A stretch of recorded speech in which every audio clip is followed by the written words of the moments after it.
Taliban 1996 to 2001. The Taliban emerged in 1994 as one of the prominent factions in the Afghan civil war and largely consisted of students, Talibs, from the Pashtun areas of eastern and southern provinces of Afghanistan who had been educated in traditional Islamic schools, the madrasas, and fought during the Afghan-Soviet War. Under the leadership of Muhammad Omar, the movement spread throughout most of Afghanistan, shifting power away from the Mujahideen warlords.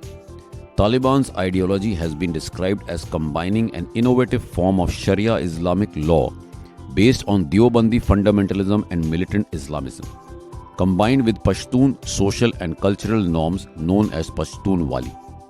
The group is internally funded by its activists in the illegal drug trade by producing and trafficking narcotics such as heroin, extortion, kidnapping, and ransom.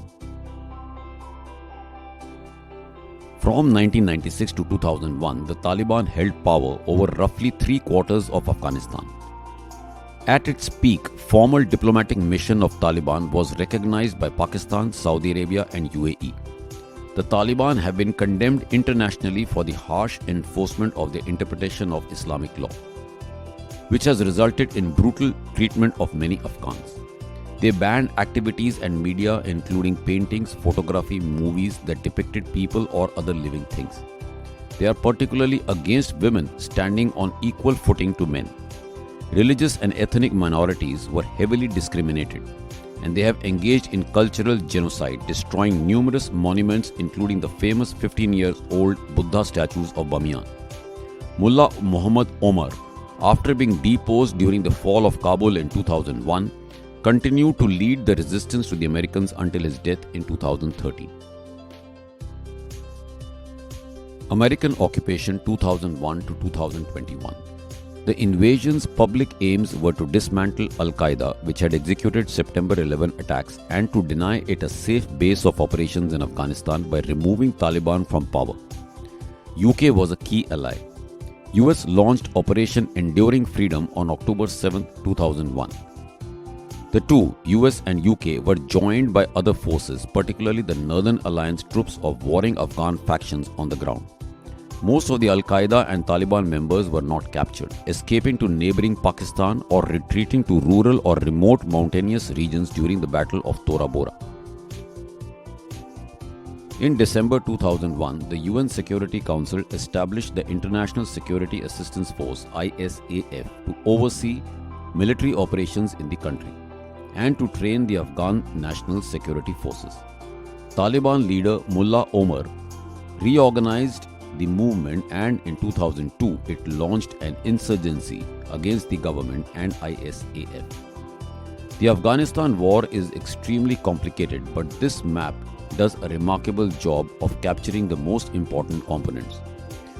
The Taliban areas in orange overlay, the areas controlled by the US and allies in depressingly tiny spots of green, the major western military bases marked with blue dots, the areas of opium production, which are a big source of Taliban funding, in brown circles, with larger circles meaning more opium. The supply lines through Pakistan in red, which Pakistan has occasionally shut down and come under frequent Taliban attack. The supply line through Russia, which requires Russian approval. If this map does not depress you about the prospects of the Afghan war, not much will. Eventually, Taliban succeeded in overthrowing the Afghan government in 2021 and re-establishing the Taliban rule across Afghanistan. The rulers of Afghanistan during American occupation were Islamic activism. The seeds of Islamic activism were sown during the end of Amanullah Khan's regime, as explained above. Despite being a dictator, Daud Khan brought in some important social and economic reforms. He nationalized all banks. There was freedom to wear whatever the women desired. Afghanistan became a favorite destination for hippie trails. Thus, Afghanistan was a popular tourist destination. The cultural changes that were brought about by the rulers like Zahir Shah, Daud Khan and Taraki was countered by Islamist activism being used as a tool by superpower US and regional powers like Pakistan and Saudi Arabia. Pakistan. British withdrawal from India in 1947 left the Durand Line, dividing Afghanistan and Pakistan Pashtun areas. Majority of the Afghans, almost 42% are Pashtuns, and Afghanistan was not happy with the Durand Line. This led to Afghanistan supporting secessionist movements in Pakistan. Dawood Khan, the Prime Minister of Zahir Shah, was the man behind this support. The support to Pashtuns of Pakistan by Dawood Khan was countered by Pakistan in the form of support to Islamist activism, and thus the Mujahideen, who were actually local guerrilla fighters in the mountains, came into prominence. Pakistan also wanted to serve its aim of countering India by countering whichever ideology or government of Afghanistan that had close ties with India. Pakistan's ISI and military are widely alleged by the international community and the Afghan government to have provided support to the Taliban during their founding and time in power, and of continuing to support the Taliban during the US rule. In the 19th and early 20th century, Afghanistan was sandwiched between two colonial powers, Russia and Britain. This got popularly termed as the Great Game. Soviet Union's proximity to the north of Afghanistan has traditionally influenced the rule in Afghanistan. During this period, since Britain was in control of India, Britain followed the preventive strategy to limit Soviet influence on British India through Afghanistan. During the Tsar Revolution and rise of communism in the 1970s, here again, Afghanistan was caught between two superpowers. Great Game was replaced by Cold War. Soviets, who traditionally supported the communist regime in Afghanistan, and US, which gave military support to any and every anti-government organization, which in this case were the opposing extremist Islamists, later on called Mujahideens.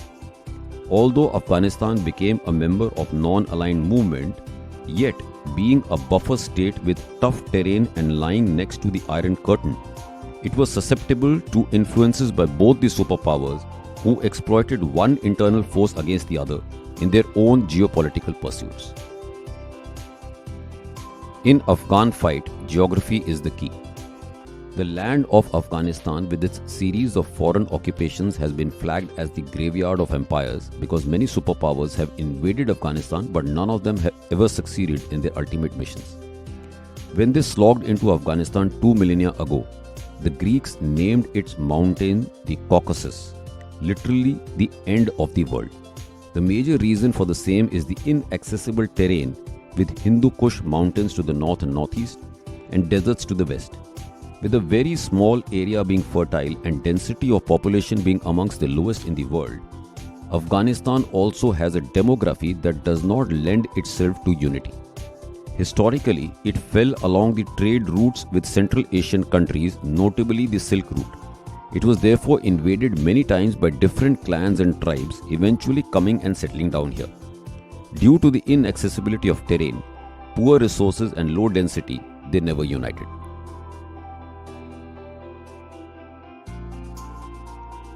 You can keep mopping and drying up the floor, but if you do not address the tap, the problem will never get resolved.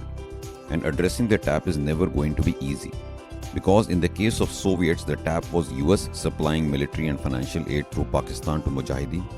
And in case of US occupation, it was the Pakistan ISI in secret partnership with Russia, China, Saudi Arabia and Qatar, supplying weapons, money and safe havens to the Al-Qaeda and Taliban. Due to the unfavorable geography and demography, the occupation forces restricted their presence to the urban areas, leaving the rural and difficult areas as safe havens for the warring factions, that is Mujahideen in case of Soviets and Taliban including Al-Qaeda in case of the US. Then there were regional powers who gave safe havens to these warring factions. Pakistan's size of the military, its nuclear status, also their alliance with China and growing relations with the Soviets, may have deterred US to follow these warring factions across the border. As a result, almost all Taliban who mattered escaped to Pakistan. For any military commander, this is job not over. The next best option to them was to make the Afghan army strong, unite the people, which is a Herculean task and takes much more than 10 to 20 years, the time that the Soviets and US were not ready to risk because of growing domestic pressures. Thus, Afghanistan turned into another Vietnam for the US. Afghanistan's future lies in the role that its regional neighbors are ready to take, especially Iran and Pakistan. If the role played by them promotes violent religious politics of Islamist fundamentalism or activism, then the chaos would continue. If Taliban decides to promote stability by financial growth and good governance and its regional neighbors support the same, there is a ray of hope. Of course, US, China and Russia would need to back these efforts too. Thank you.